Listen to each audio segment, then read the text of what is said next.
Hello दोस्तों, एक बार फिर से आप सभी लोगों का YRS क्लास में बहुत बहुत स्वागत है।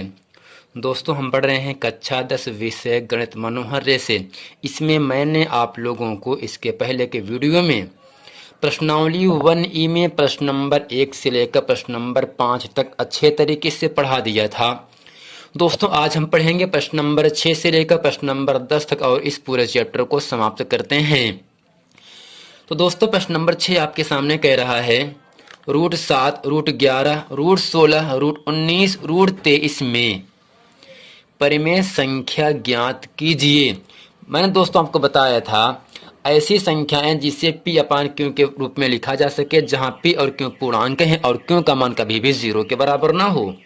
यानी जो संख्या बटे में हो वह 0 के बराबर नहीं होना चाहिए, अन्यथा आपकी अपरिमेय संख्या हो जाएगी। यानी दोस्तों, परिमेय संख्या होने के लिए अंश और हर लिखना जरूरी है। अंश और हर के फॉर्म में लिखा होना चाहिए। तो दोस्तों, पहला है √7। अब दोस्तों ध्यान से बताइएगा, क्या इस √7 का वर्गमूल निकलेगा? नहीं। अगर √7 के स्थान पर √9 होता तो दोस्तों √9 का वर्गमूल 3 हो जाता। अगर यहाँ अंदर 16 होता तो 16 का वर्गमूल 4, 25 का 5 और 36 का 6, लेकिन 7 का वर्गमूल निकलेगा नहीं। तो दोस्तों क्या होगा आपका? अपरिमेय संख्या। क्या है? अपरिमेय संख्या। अब दोस्तों अगला सवाल आपके सामने है √11। दोस्तों इसका भी वर्गमूल निकलेगा नहीं, ये भी क्या होगा आपका? अपरिमेय संख्या। अपरिमेय संख्या। दोस्तों अगला आपके सामने है √16। दोस्तों आपको याद होगा √16 का वर्गमूल कितना होता है? 4 होता है। 4 को आप बटे मान सकते हैं, तो अंश 4 हर 1 लिखा है, तो अंश बटे हर की संख्या को हम परिमेय संख्या कहते हैं और बटे की संख्या 0 के बराबर नहीं होना चाहिए। दोस्तों क्या हो गया आपका? एक परिमेय संख्या है। यानी दोस्तों जो √16 है, 16 का वर्गमूल 4 होता है, 4 को बटे मान सकते हैं, जो कि एक परिमेय संख्या है। तो अगला सवाल है √19। 19 का वर्गमूल बनेगा नहीं दोस्तों, और होगा क्या? एक अपरिमेय संख्या। अपरिमेय संख्या। दोस्तों अगला प्रश्न आपके सामने है √23। दोस्तों √23 का भी वर्गमूल बनेगा नहीं। दोस्तों ये भी क्या होगा आपका? एक अपरिमेय संख्या है। एक अपरिमेय संख्या है। दोस्तों इन पांचों सवाल में केवल √16 ही क्या है? एक आपकी परिमेय संख्या है, जबकि √7, √11, √19, √23 क्या है? चारों एक अपरिमेय संख्याएं हैं। अब दोस्तों प्रश्न नंबर 7वां आपके सामने कह रहा है √4, √3, √5, √9, √16 में परिमेय संख्या ज्ञात कीजिए। दोस्तों √4 का वर्गमूल बनेगा नहीं। √4 का वर्गमूल क्या होगा? 2 को बटे मान सकते हैं आप, तो होगा क्या? एक परिमेय संख्या। दोस्तों क्या होगा? एक परिमेय संख्या। अगला है यहाँ पर √3 है। दोस्तों √3 का वर्गमूल बनेगा नहीं, ना इसका वर्गमूल निकलता भी है, और तो क्या होगा दोस्तों? ये भी क्या होगा? एक अपरिमेय संख्या। अपरिमेय संख्या। दोस्तों अगला है √5। √5 का भी दोस्तों वर्गमूल निकलेगा नहीं, तो √5 क्या होगा? अपरिमेय संख्या। अगला है √9। दोस्तों √9 का दोस्तों वर्गमूल 3 होता है, 3 को बटे मान सकते हैं, तो √9 क्या है दोस्तों? एक परिमेय संख्या है। एक परिमेय संख्या। अब दोस्तों अगला सवाल है √16। सेम इसी प्रकार दोस्तों √16 का वर्गमूल 4 होता है, 4 को बटे मान सकते हैं आप, अंश हर लिखा है, तो होगा क्या? एक परिमेय संख्या। यह एक परिमेय संख्या है। दोस्तों 7वें में क्यों परिमेय संख्या पूछ रहा था, तो √4 एक परिमेय संख्या है, √9 एक परिमेय संख्या है, और √16 क्या है? एक परिमेय संख्या है। दोस्तों प्रश्न नंबर 8वां आपके सामने कह रहा है √2, √3, √5, √4 बटे 9, √7.6 में परिमेय संख्या ज्ञात कीजिए। दोस्तों √2 का वर्गमूल बनेगा नहीं, क्या होगा? एक अपरिमेय संख्या। अपरिमेय संख्या। √3 का वर्गमूल बनेगा नहीं, होगा एक अपरिमेय संख्या। अगर √3 के स्थान पर 4 होता तो एक परिमेय संख्या हो जाता, क्योंकि 4 का वर्गमूल 2 होता है। दोस्तों √5 का भी वर्गमूल बनेगा नहीं, तो ये होगा क्या? एक अपरिमेय संख्या। √5 भी क्या है दोस्तों? एक अपरिमेय संख्या है। जबकि दोस्तों यहाँ से √4/9 है दोस्तों। √4 का वर्गमूल 2 होता है, 9 का वर्गमूल 3 होता है, 2 का वर्ग 4, 3 का वर्ग 9 होता है। और किसी भी संख्या का वर्ग 5 होता नहीं, ना किसी संख्या का वर्ग 3 होता है, ना किसी संख्या का वर्ग 2 होता है। तो 2 का वर्ग 4, 3 का वर्ग 9 होता है। अंशहर के फॉर्म में लिखा है दोस्तों, √4/√9 क्या होगा? एक परिमेय संख्या है। अब दोस्तों अगला है √7। इसका भी वर्गमूल बनेगा नहीं, होगा एक अपरिमेय संख्या। अपरिमेय संख्या दोस्तों अगला है √6.9 है ना, सॉरी 6 है। तो दशमलव को हटाने के लिए हम दशमलव की दाएं तरफ एक अंक है 6 है दोस्तों। अगर एक अंक है तो एक 0 अर्थात 10 से भाग होगा दोस्तों। ना तो 6 का वर्ग बनता है, ना ही √10 का वर्गमूल निकल पाता है। तो होगा क्या? 0.6 क्या होगा? रूट के अंदर कर है तो एक आपकी अपरिमेय संख्या होगी दोस्तों। इसमें केवल आपसे इतना ही कह रहा है सवाल नंबर 8वें में। अब परिमेय संख्या छांटिए। परिमेय संख्या केवल आपका √4/√9 ही क्या है? एक परिमेय संख्या है दोस्तों। उम्मीद करते हैं प्रश्न नंबर 8 तक अच्छे तरीके से आप लोग समझ गए होंगे। चलते हैं आपको लेकर प्रश्न नंबर 9 में। प्रश्न नंबर 9 आपके सामने कह रहा है, सिद्ध कीजिए कि 2 + 3√2 एक अपरिमेय संख्या है। दोस्तों अपरिमेय संख्या को सिद्ध करने के लिए उसे मानना पड़ता है परिमेय संख्या। तो इसके हल में दोस्तों क्या लिखेंगे? माना 2 + 3√2 एक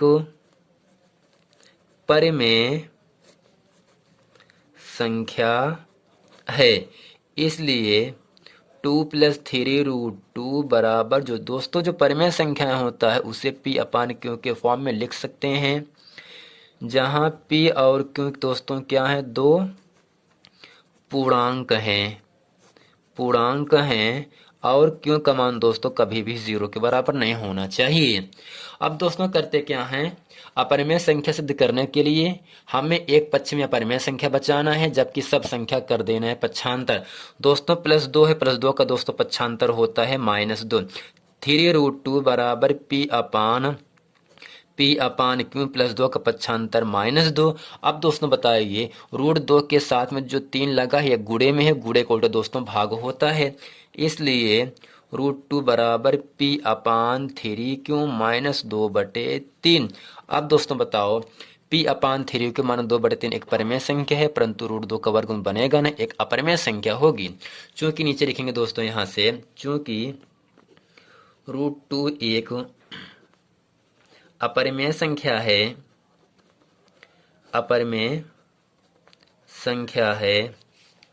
परंतु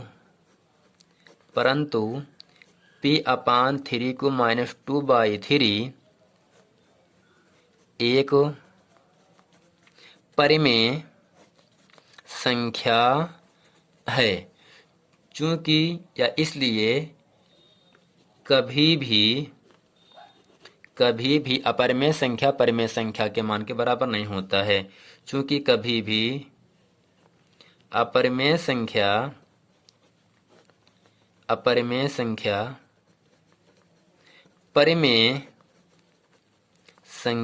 के बराबर नहीं होता है। दोस्तों बराबर ना होने के निशान क्या है? √2 does not is equal to P/3Q -2/3। मैंने दोस्तों 2 + 3√2 को एक परिमेय संख्या माना था, लेकिन परिमेय संख्याएं अपरिमेय संख्या के बराबर नहीं होता है। तो नीचे लिखेंगे अतः हमारी मानी गई कल्पना असत्य है, इसलिए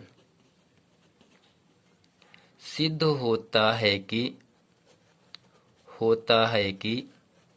2 + 3√2 एक अपरिमेय संख्या है।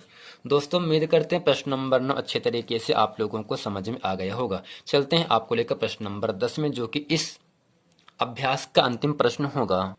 प्रश्न नंबर 10 आपके सामने कह रहा है, निम्नलिखित में से परिमेय संख्याएं और अपरिमेय संख्याएं कौन सी हैं?